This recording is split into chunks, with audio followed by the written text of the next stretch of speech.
द्विपंचाशः सर्गः 52वां सर्ग। तापसी स्वयं प्रभा के पूछने पर वानरों का उसे अपना वृतांत बताना और उसके प्रभाव से गुफा के बाहर निकलकर समुद्र तट पर पहुंचना। तत्पश्चात जब सब वानर यूथपति खा पीकर विश्राम कर चुके, तब धर्म का आचरण करने वाली व एकाग्र हृदया तपस्विनी उन सबसे इस प्रकार बोली। वानरों, यदि फल खाने से तुम्हारी थकावट दूर हो गई हो और यदि तुम्हारा वृतांत मेरे सुनने योग्य हो तो मैं उसे सुनना चाहती हूँ। 2। उसकी यह बात सुनकर पवन कुमार हनुमान जी बड़ी सरलता के साथ यथार्थ बात कहने लगे। 3। देवी, संपूर्ण जगत के राजा दशरथ नंदन श्रीमान भगवान राम, जो देवराज इंद्र और वरुण के समान तेजस्वी हैं, दंडकारण्य में पधारे थे। 4। उनके साथ उनके छोटे भाई लक्ष्मण तथा उनकी धर्मपत्नी विदेहनंदिनी सीता भी थीं।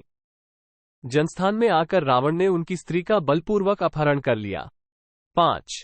श्रेष्ठ वानरों के राजा वानर जातीय वीरवर सुग्रीव महाराज श्रीरामचंद्र जी के मित्र हैं, जिन्होंने इन अंगद आदि प्रधान वीरों के साथ हम लोगों को सीता की खोज करने के लिए अगस्त्य सेवित और यमराज द्वारा सुरक्षित दक्षिण दिशा में भेजा है। 6, 7। उन्होंने आज्ञा दी थी कि तुम सब लोग एक साथ रहकर विदेह कुमारी सीता सहित उस इच्छानुसार रूप धारण करने वाले राक्षसराज रावण का पता लगाना। 8। हमने यहाँ का सारा जंगल छान डाला। अब दक्षिण दिशा में समुद्र के भीतर उनका अन्वेषण करना है। अब तक सीता का कुछ पता नहीं लगा और हम लोग भूख प्यास से पीड़ित हो गए। अंत में हम सब एक वृक्ष के नीचे थककर बैठ गए। 9। हमारे मुख की कांति फीकी पड़ गई। हम सभी चिंता में मग्न हो गए। चिंता के महासागर में डूबकर हम उसका पार नहीं पा रहे थे। 10। इसी समय चारों ओर दृष्टि दौड़ाने पर हमको यह विशाल गुफा दिखाई पड़ी, जो लता और वृक्षों से ढकी हुई तथा अंधकार से आच्छन्न थी। 11। थोड़ी ही देर में इस गुफा से हंस, कुर और सारस आदि पक्षी निकले, जिनके पंख जल से भीगे थे और उनमें कीचड़ लगी हुई थी। 12। तब मैंने वानरों से कहा, अच्छा होगा कि हम लोग इसके भीतर प्रवेश करें। इन सब वानरों को भी यह अनुमान हो गया कि गुफा के भीतर पानी है। 13। हम सब लोग अपने कार्य की सिद्धि के लिए उतावले थे ही, अतः इस गुफा में कूद पड़े। अपने हाथों से एक दूसरे को दृढ़तापूर्वक पकड़कर हम गुफा में आगे बढ़ने लगे। 14। इस तरह सहसा हम लोगों ने इस अंधेरी गुफा में प्रवेश किया। यही हमारा कार्य है और इसी कार्य से हम इधर आए हैं। 15। भूख से व्याकुल एवं दुर्बल होने के कारण हम सबने तुम्हारी शरण ली। तुमने आतिथ्य धर्म के अनुसार हमें फल और मूल अर्पित किए और हमने भी भूख से पीड़ित होने के कारण उन्हें भरपेट खाया। 161/2। देवी, हम भूख से मर रहे थे। तुमने हम सब लोगों के प्राण बचा लिए। अतः बताओ, ये वानर तुम्हारे उपकार का बदला चुकाने के लिए क्या सेवा करें। 171/2। स्वयं प्रभा सर्वज्ञ थी। उन वानरों के ऐसा कहने पर उसने उन सभी यूथपतियों को इस प्रकार उत्तर दिया। मैं तुम सभी वेगशाली वानरों पर यूं ही बहुत संतुष्ट हूँ। धर्मानुष्ठान में लगी रहने के कारण मुझे किसी से कोई प्रयोजन नहीं रह गया है। 191/2।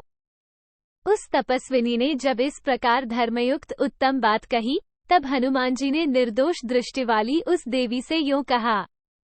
201/2। देवी, तुम धर्माचरण में लगी हुई हो, अतः हम सब लोग तुम्हारी शरण में आए हैं। महात्मा सुग्रीव ने हम लोगों के लौटने के लिए जो समय निश्चित किया था, वो इस गुफा के भीतर घूमने में ही बीत गया। 21-22। अब तुम कृपा करके हमें इस बिल से बाहर निकाल दो। सुग्रीव के बताए हुए समय को हम लांघ चुके हैं, इसलिए अब हमारी आयु पूरी हो चुकी है। हम सब सुग्रीव के भय से डरे हुए हैं, अतः तुम हमारा उद्धार करो। 231/2। धर्मचारिणी, हमें जो महान कार्य करना है, उसे भी हम इस गुफा में रहने के कारण नहीं कर सके हैं।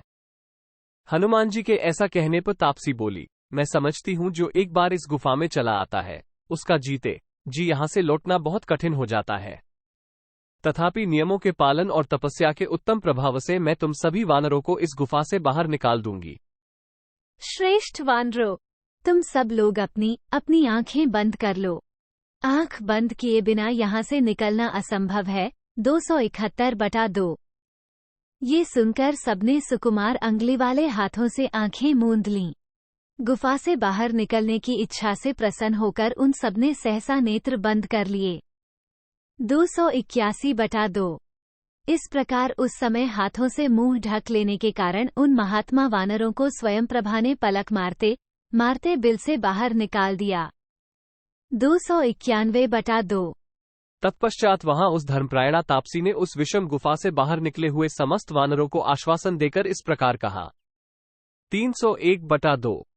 श्रेष्ठ वानरों, ये रहा नाना प्रकार के वृक्षों और लताओं से व्याप्त शोभाशाली विंध्यगिरी। इधर यह प्रस्रवणगिरी है और सामने यह महासागर लहरा रहा है। तुम्हारा कल्याण हो।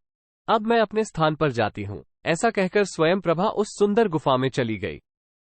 इत्यार्षे श्रीमद् रामायणे वाल्मीकीये आदिकाव्ये किष्किंधाकांडे 52 सर्गः 52। इस प्रकार श्री वाल्मीकि निर्मित आर्ष रामायण आदिकाव्य के किष्किंधा कांड में 52वां सर्ग पूरा हुआ। 52।